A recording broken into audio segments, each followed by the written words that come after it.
আমাদেরকে 1 মাস মেলা করতে দিবে। আচ্ছা, আমার কাছে কথা এখন প্রশ্ন হচ্ছে যে মাঠ ভাড়াটা কি মেলার পারমিশন নেওয়ার আগে নিতে হবে না পারমিশন নেওয়ার পরে নিতে হবে? নরমালি তো নিয়ম হচ্ছে যে আমি যখন পারমিশন দেবো, আমি যদি পারমিশন নেওয়ার আগে মেলা এখানে মাঠ ভাড়া নেই, তার মানে কি আমি ধরে নিয়েছি ও পারমিশন না দিলেও আমি মেলা করবো। তার মানে সে জেলা প্রশাসনকে বারবার চ্যালেঞ্জ করতেছে যে আমি এখানে 1 মাস ভাড়া নিয়েছি মাঠ, আমি এখানে মেলা 1 মাসই করবো। কিন্তু আলটিমেট কথা হচ্ছে জেলা প্রশাসন যখন তাকে 15 দিন সময় দিয়েছে, তার উচিত ছিল 15 দিন সময় পাওয়ার পর এখানে জেলা প্রশাসনের এই অনুমতি নিয়ে এবং মাঠ যে কর্তৃপক্ষ আছে তাকে বলা যে আমরা 15 দিন অনুমতি পেয়েছি, আমরা আপাতত 15 দিন ভাড়া নিচ্ছি।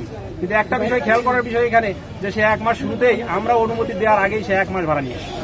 সে জেলা প্রশাসনকে চ্যালেঞ্জ করেছে, আইনকে চ্যালেঞ্জ করেছে যে এখানে 15 দিন চলবে না, আমি এখানে 1 মাস মেলা করবো। এবং আমরা গতকালও রাত্রে এসে বলেছি যে আমাদের যে 1 মাস মাঠ ভাড়া নিয়ে আছে, তাহলে আমাদের এই মাঠ ভাড়ার টাকা কে দেবে? তাহলে আলটিমেট প্রশ্ন হচ্ছে মাঠ ভাড়ার টাকার তো এখানে প্রশ্ন নেই। আমি অনুমতি দিয়েছি কয়দিন? 15 দিন। তাহলে 15 দিন অনুমতি দিলে কি হবে? সে 15 দিন মাঠ ভাড়া করবে। সে যদি 1 মাস করে থাকে তাহলে এটা সে আমাদেরকে চ্যালেঞ্জ করেছে এবং সে ইচ্ছাকৃতভাবে অন্যায়ভাবে এবং আইনকে চ্যালেঞ্জ করে তারা 1 মাস মাঠ ভাড়া নিয়েছে। এবং হাইকোর্টের স্টে যখন পেয়েছে, আমরা তো জেলা প্রশাসন থেকে তখন কোনো আইনের কোনো শ্রদ্ধাশীল থেকে আমরা কিন্তু কোনো গ্রহণ করি। পরবর্তীতে আমরা সরকারি প্রতিষ্ঠান, এটা আপনারা জানেন যে নর্মালি কোনো জায়গায় যদি রিট হয় তারা রায় পায়, সরকারি প্রতিষ্ঠান হিসেবে কী করতে হবে? আপিল করতে হবে, আমাদের উচ্চ আদালতে যেতে হবে। এবং অ্যাফিলিয়েট ডিভিশন যখন বললো যে তাদের এই অর্ডারটা স্টে করা হয়েছে, অর্থাৎ স্টে মানে এই মেলার যখন সব কিছু স্থগিত, এখানে আর মেলা করা যাবে না। তাহলে 28 তারিখে বলার পরও আজকে 30 তারিখ তারা কিন্তু কোনো ধরনের পদক্ষেপ গ্রহণ করেনি। গতকাল রাত 10টায় এসে আমি সরাসরি এসে আমাদের সদস্য সার্কেল মোস্তফা ভাই উনিও এসেছিলেন আমার সঙ্গে, আরও অনেকে এসেছিলেন, আমরা সরাসরি এসে বলে গেছি যে মেলাটা আপনারা দুটায় না। কিন্তু গতকাল 10টা পর্যন্ত তারা মেলার এখান থেকে খড়গুটোও সরায়নি। ইভেন আমাকে যারা মেলার কর্তৃপক্ষের বাইরে, এখানে মেলা যিনি আয়োজক তিনি হচ্ছেন ওমর প্রতীক, তার এখানে কোনো হদিস নেই। কিন্তু আদার্স যারা সারাউন্ডিং, আমি তাদেরকে কখনো চিনি না, তাদেরকে দেখারও আমার প্রশ্ন নেই। আমি মেলা যাকে দিয়েছি মেলা আয়োজককারী, আমি তাকে ধরবো। কিন্তু এনারা এসে যথারীতি কালকে আমাকে চ্যালেঞ্জ করেছেন এবং আমরা আইন কানুন জানি না, ইভেন আমরা ল জানি না, আমরা লয়ের কি জানি, এবং এখানে 1 মাস ভাড়া নিয়েছি, তার ভাড়া কে দিবে ইত্যাদি প্রশ্নে আমাকে জড়িত করেছে। আমি এটা বোধার হইনি, কারণ তারা বলতেই পারে। আমার কথা হচ্ছে যে আমি আইন কাজ করতে আসছি, আমি তাদেরকে বলেছি দৃশ্যমান অগ্রগতি না হলে আমি নিজেই শুরু করবো। আমার লেবার আছে, আমার ফোর্স আছে, আমরা নিজেরাই শুরু করব। যে বক্তব্য দিয়েছেন তাতে আমরা সন্তুষ্ট। তবে আপনার যে কথাটি বললেন যে 15 দিনের পারমিশন দেওয়ার পরে 1 মাস হাইকোর্টের আদেশ দিয়ে চালানোর কারণে আপনারা কি সংক্ষুব্ধ হয়েছেন? সেই রাগে এখানে এসেছেন? তাহলে আমার ইন্টারভিউটা নেন। হ্যাঁ হ্যাঁ, অবশ্যই। এখানে সংক্ষিপ্ত হওয়ার বিষয় তখনই হবে যখন ওনারা হাইকোর্টে স্থগিতাদেশ পাওয়ার পর মেলাটা চালিয়ে গেছে এবং আমরা ওই সময় এসেছি। আপনারা দেখেছেন জেলা প্রশাসন কিংবা ফোর্স কোনো কেউ এখানে মেলা বন্ধ করার জন্য আসে। তাহলে আপনাদের রায়ের প্রতি, মহামান্য হাইকোর্টের রায়ের প্রতি শ্রদ্ধাশীল থেকে জেলা প্রশাসন যদি এখানে না এসে থাকে, তাহলে আজকে যদি আপিল বিভাগে জেলা প্রশাসনের পক্ষে রায় আসার পর আপনাদেরকে কোনোভাবেই আমি শ্রদ্ধাশীল, মহামান্য অ্যাফিলিয়েট ডিভিশনের রায়ের প্রতি আপনাদেরকে বিন্দুমাত্র আমি শ্রদ্ধাশীল হতে দেখিনি। গতকাল রাত পর্যন্ত আমরা এখানে এসেছি। কোর্ট আনকোর্ট একটু বলবেন রায়টা কি হয়েছে প্লিজ? আপনারা কথা বলবেন। আমি এখানে আইন প্রয়োগ করতে এসেছি। আপনাদের যে অর্ডার মেলা করার মানে 20 দিনের স্টে অর্ডার নিয়ে এসেছিলেন, অর্থাৎ আপনারা 15 দিন পর আরো 20 দিনের স্টে নিয়ে এসেছেন। তো এই স্টেটা যখন কি করেছে মহামান্য অ্যাফিলিয়েট ডিভিশন স্থগিত করেছে, তাহলে মেলা করার কথা বলবেন না প্লিজ। তখন কি মেলা করার পারমিশন আপনাদের আছে কিনা? অ্যাফিলিয়েট ডিভিশনের চেম্বার ইন জাজ সাংবাদিকরা কথা বলছে, আপনারা কত কথা বলবেন না। আমরা একটা বিষয় এখানে খেয়াল করতে হবে, মেলার আয়োজকের কোনো খবর নেই, কিন্তু বাইরের যারা অনেকেই আমাদের জেলা প্রশাসনকে চ্যালেঞ্জ করতেছে, বারবার হুমকি দিচ্ছে, এটা নিয়ে আমরা আসলে খুবই শঙ্কিত। কারণ এখানে আইন শৃঙ্খলা পরিস্থিতির বিষয় আছে, তো বাইরের কিছু লোকজন অর্থাৎ মেলার আয়োজক ভেবে, কিন্তু আলটিমেট আমার কাছে যতদূর মনে হয় তারা মেলার আয়োজক। এত বড় লিখতে পারবো না এখানে। কোর্ট আনকোর্ট যেটা দেখলাম যে মেলার যে এক্সটেনশনের আদেশ, এই বিষয়ে আমি আমার কষ্টটা একটু নেন, যে এক্সটেনশন করা হয়েছে 12 দিন, সেইটাকে স্থগিত করা হয়েছে। আপনাদের আগের সার্টিফিকেট সহ ওখানে হাজির হতে বলেছেন।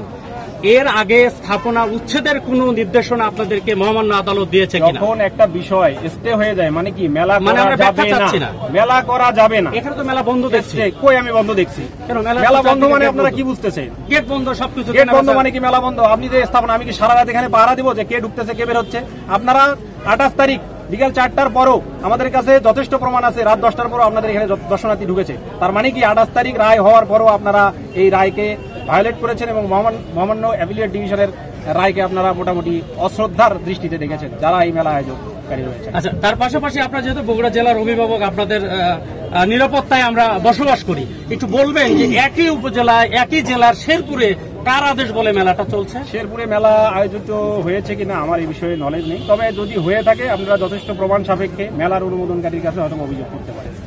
কোন অনুমোদন সেখানে আমাদের আমরা জানা তো মতে বলছি, নেই। আপনারা নিউজ করেন, তারপরে আপনারা সাংবাদিক, একাধিক পত্রিকায় নিউজ আমরা হয়েছে। বলি, আমরা যারা জেলা প্রশাসন আছি, পুলিশ প্রশাসন আছে, আমাদেরকে বলেন আমরা এই স্বল্প সদস্যে কি পুরো জেলাটা আসলে কভার করা সম্ভব? আপনারা সাংবাদিক ভাইরা, আপনাদের কাছে তো এই জন্যই আমাদের আকুল আবেদন, যেখানে কোনো ধরনের অন্যায্য অন্যায় কোনো কিছু ঘটতে দেখবেন, অননুমোদিত কিছু ঘটতে দেখবেন, আমাদেরকে ইনফর্ম করলে আপনাদের সহযোগিতায় আমরা চেষ্টা করবো। এটা 3 দিন আগে পত্রিকা এবং সোশ্যাল তাহলে মিডিয়ায় আমাদেরকে অভিযোগ করেন, আমরা ইনশাআল্লাহ এটা তো আসলে অভিযোগ করার কোনো দরকার নেই, এখানে তো কেউ অভিযোগ করেনি। আমার দৃষ্টিতে নাই এবং আমি কোনো মেলা অনুমোদন দিই না। তাহলে আমাদের কোর্ট আনকোর্ট আমাদের জেলা প্রশাসন থেকে জেলা ম্যাজিস্ট্রেট কোনো মেলার অনুমোদন ওখানে দেয়, যদি কেউ করে থাকে সেটা তাহলে অন্যায্যভাবে অন্যায়ভাবে। আচ্ছা, আর এখানে যেটা মেলাটা আপনাদেরকে শুধুমাত্র স্টে করেছে, মেলার স্থাপনা ভাঙচুরের কোনো নির্দেশ আদালত দেয়নি, এই তো? না না, বিষয়টা আপনারা একটু আইনি দৃষ্টিতে দেখতে হবে। যখন আপনাকে স্টে করেছে, মেলা স্থগিত, মানে মেলা আর হবে না। হবে না, তা মেলা হবে না মানে আপনি কি বলতে চাচ্ছেন আমাকে একটু বুঝান। মেলা হবে না মানে কি শুধু দর্শনার্থী ঢুকবে না আর আমার এখানে স্ট্রাকচার থাকবে, এই স্ট্রাকচার কেন্দ্রিক আইন শৃঙ্খলা পরিস্থিতির অবনতি হবে, আপনারা এটা চাচ্ছেন? এখানে যেহেতু কোটি টাকার মাল আছে, আপনি এখানে মেলা করতেছেন না, কিন্তু এখানে তো আইন শৃঙ্খলা অবনতি হওয়ার সময় রাতের বেলা ডাকাত, চোর কিংবা যারা এই সন্ত্রাসী কার্যক্রমের সঙ্গে জড়িত তারা এখানে এসে লুট করার চিন্তা ভাবনা করতে পারে না। একটা সময় দেন আপনি। আমরা যথেষ্ট সময় দিয়েছি, আমরা 3 দিন, আজকে তৃতীয় দিন। তাহলে তৃতীয় দিন এবং গতকাল আপনাকে স্পষ্টভাবে বলতে চাই, গতকাল রাত 10টায় আমরা এসেছিলাম, এসে বলেছি ভাই আপনাদেরকে সময় দিয়েছি, কারণ আপনারা তো এখান থেকে একটা খড়গুটাও সরাচ্ছেন না। তখন মেলা আয়োজককারীর বাইরে অনেকে আমাকে হুমকি সুরেই বলতেছে আমাদের আইনি পদক্ষেপ নিতে দেবেন না। আমি তাদেরকে বললাম আপনারা অবশ্যই আইনি সে আমাকে যথারীতি বলছে আমি আইনের কিছুই বুঝি না, সে যথারীতি বলছে আমি আইনের কিছু জানি না, আমি স্বীকার করতেছি, ঠিক আছে আমি আইনের কিছু জানি না, কিন্তু আমার কথা হচ্ছে আপনি যদি আইনি পদক্ষেপের মাধ্যমে আরো এখানে 1 বছর মেলা করার এক্সটেনশন নিয়ে আসেন, আনতে পারেন, আপনি মেলা করেন, জেলা প্রশাসনের কেউ এখানে আসবে না। কিন্তু যেখানে মেলা স্টে করা হয়েছে সেখানে তো আর আমরা মেলা করতে দিতে পারি না। আমি শেষ কথা বলি, কেন মেলা করতে দিব না? আপনি বলতেছেন দর্শনার্থী তো আসতেছে না, তাহলে এখানে আপনাদেরই দাবি, এখানে প্রায় 2 কোটি টাকার মালামাল রয়েছে, তাহলে এখানে কি সারা রাত আমরা পাহারা দিব মেলা স্টে হওয়ার পরও? তাহলে আমরা যদি পাহারা না দিই, রাতের বেলা যখন ডাকাতি, ছিনতাই, সন্ত্রাসীরা সেখানে লুট করে নিয়ে যাবে, তখন আপনারা আমাদের কিন্তু বলবেন যে এখানে এই মেলা স্টে করেছে কিন্তু মেলা আপনারা অপসারণের বিষয়ে কোনো পদক্ষেপ গ্রহণ করেন। এই উদ্দেশ্যেই আমরা এখানে অপসারণ করতে আসি। সর্বশেষ একটি প্রশ্ন, সেটা হলো যে এখানে কিছুক্ষণ আগে একটি মাদ্রাসার ছাত্রদের জটলা আমরা দেখেছি, তারা অভিযোগ করেছে জেলা প্রশাসকের কার্যালয় থেকে তাদেরকে ইনফ্লুয়েন্স দেওয়া হয়েছে, উৎসাহ দেওয়া হয়েছে, তার প্রেক্ষিতে তারা মানববন্ধন করতে এসেছে। আপনারা যদি এটা বলেন এ বিষয়ে আমার তেমন এটা তাদের বক্তব্য রেকর্ড আছে। অনেকে রেকর্ড কেন বক্তব্য দিতেই পারে। এখন একজন এসে রাস্তা দিয়ে হাঁটতেছে যে উনি আমাকে 2 কোটি টাকা ঘুষ দিয়েছে, এখন আমি কি এটা বিশ্বাস করবো? এটার জন্য এভিডেন্স দরকার। ধন্যবাদ। বিগত 17 বছরতে এখানে মেলা চলছিল, আমরা অবস্থান দেখিনি, কিন্তু আজকে হঠাৎ করে এই মেলা অপারেশন নিয়ে প্রশাসনের এত মানে ইচ্ছা কেন? আপনারা সবসময় আইনের বাইরে গিয়ে কথা বলেন, আমি উত্তরটা দিচ্ছি। এখানে প্রশাসনের না আমাকে কথা বলতে দেন, এগুলো প্রশ্ন করছে, প্রশ্ন নিতে হবে ওনাকে। আপনি যেহেতু প্রশ্ন আমাকে করেছেন, আপনি মোটামুটি বললেন যে জেলা প্রশাসনের এত আগ্রহ কেন? এখানে জেলা প্রশাসনের আগ্রহটা আপনি কোথায় দেখলেন? এখানে জেলা প্রশাসনের আগ্রহটা আপনি কোথায় দেখলেন? জেলা প্রশাসন কি স্বপ্রণোদিত হয়ে এখানে এসেছে নাকি আদালতের রায় বাস্তবায়ন করার জন্য এসেছে? তাহলে আপনি তো আসলে বুঝতেছেন না, আমার কথাটা আপনি রিসিভ করতে পারতেছেন না। এই জন্য ম্যানেজার হিসেবে আপনি আছেন, জেলা প্রশাসনের পক্ষ থেকে বলা হয়েছে যে মহামান্য আদালতের নির্দেশ অনুযায়ী তারা এখানে এসেছেন সেই নির্দেশ বাস্তবায়ন করার জন্য। আপনারা যদিও ব্যাখ্যাটা একটু বলেন যে আপনাদের রিট যেটা করেছিল সেটা 13 নম্বর কলামে কি ব্যাখ্যা দেওয়া আছে? জেলা প্রশাসন আমাদেরকে 15 দিনের প্রথমে মেলার অনুমতি দিয়েছিল, পরবর্তীতে আমরা মহামান্য হাইকোর্ট থেকে এটার এক্সটেনশন পাই।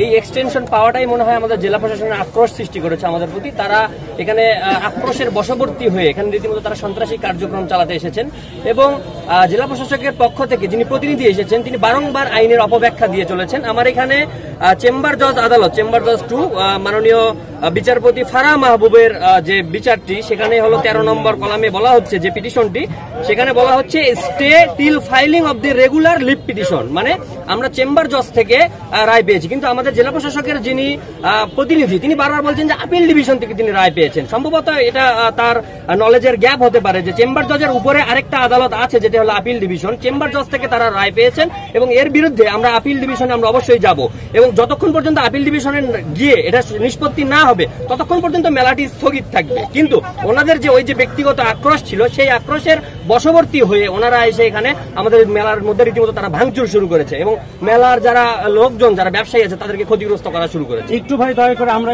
একটু ইংরেজি কম বুঝি, ছাত্র বেশি ভালো না ব্যাক ব্রেঞ্চের, কোর্ট আনকোর্ট একটু বলবেন যে ওখানে আসলে মহামান্য আদালত কি আদেশ দিয়েছে? মহামান্য আদালত বলেছেন যে চেম্বার জজ আদালত যে রায়টি দিয়েছে এর প্রেক্ষিতে আমাদের আপিল ডিভিশনে আপিল করার সুযোগ রয়েছে। এই আপিল ডিভিশনে আপিল করা পর্যন্ত এই সময়টি মেলায় স্থগিত থাকবে। স্থাপনা ভাঙচুরের কোনো নির্দেশনা দেয়নি। এটি তো আমি বললাম যে ওনারা শুধুমাত্র আক্রোশের বশবর্তী হয়ে সন্ত্রাসী কার্যক্রম করছেন। ধন্যবাদ। চলেন আর কোনো প্রশ্ন করার হিসাব